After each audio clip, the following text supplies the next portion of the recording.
Bonjour, je m'appelle Thomas Bruno, j'ai 25 ans, je suis chef de projet au Cleantech Open France, une association dans laquelle je travaille depuis maintenant 3 ans.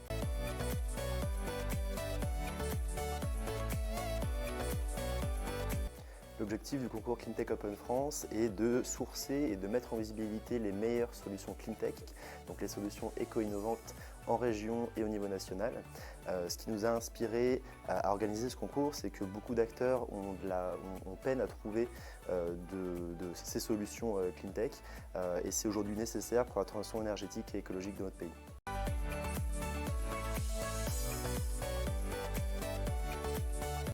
Alors, la BPI France, donc la Banque publique d'investissement, nous soutient depuis de nombreuses années dans ce concours en étant membre à part entière des jurys pour labelliser ces solutions, pour être expert afin de trouver les meilleures solutions environnementales, autant dans leur rentabilité que dans leur impact au niveau social et environnemental.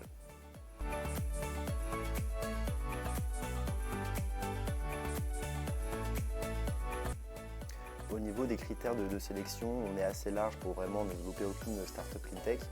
On leur demande juste simplement d'être immatriculé en France, donc on va avoir un numéro de SIRET et de sirène, et puis d'avoir un chiffre d'affaires inférieur à 5 millions d'euros pour pouvoir candidater au concours. Après, pour les sélectionner, on se base nous sur 5 critères d'évaluation qui sont bien sûr l'impact environnemental et social de l'entreprise, qui est vraiment le critère numéro 1 qui prime sur tous les autres. On va avoir le critère d'équipe, est-ce qu'il y a une bonne adéquation entre les fondateurs, est-ce que l'équipe est aussi opérationnelle dans certaines choses. On va aussi avoir le critère du potentiel commercial, est-ce qu'il y a une étude de marché, une analyse de la concurrence, des premiers clients, des premiers partenaires, pour vraiment s'assurer qu'il y a tout un écosystème autour de ces startups qui puisse l'aider à se développer. On a le quatrième point qui est l'innovation.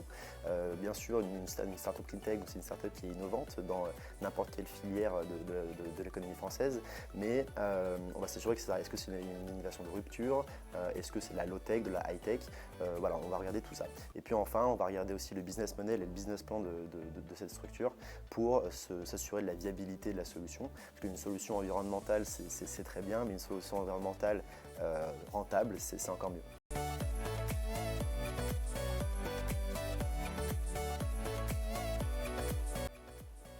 Les 9 lauréats du concours 2023 et comme toutes les années précédentes vont bénéficier d'un accompagnement pendant 1 an sur vraiment leur développement pour les aider au mieux dans cela. On va leur permettre d'avoir un développement de leur visibilité, que ce soit sur les salons ou des conférences dans lesquelles on va les amener.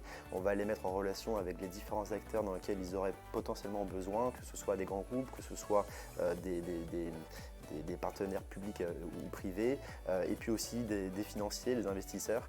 Toute startup va avoir besoin de fonds à un moment donné ou à un autre, et donc c'est vraiment trouver les meilleurs acteurs autour d'elle pour les aider dans ce développement.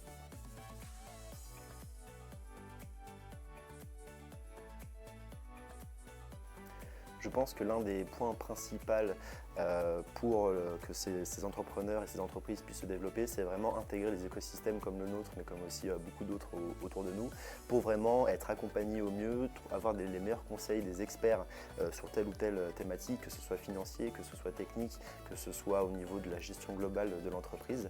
Et ces écosystèmes et ces concours peuvent permettre aussi une labellisation qui prouve le caractère environnemental et de viabilité de la solution pour avoir une crédibilité auprès des clients, auprès des investisseurs.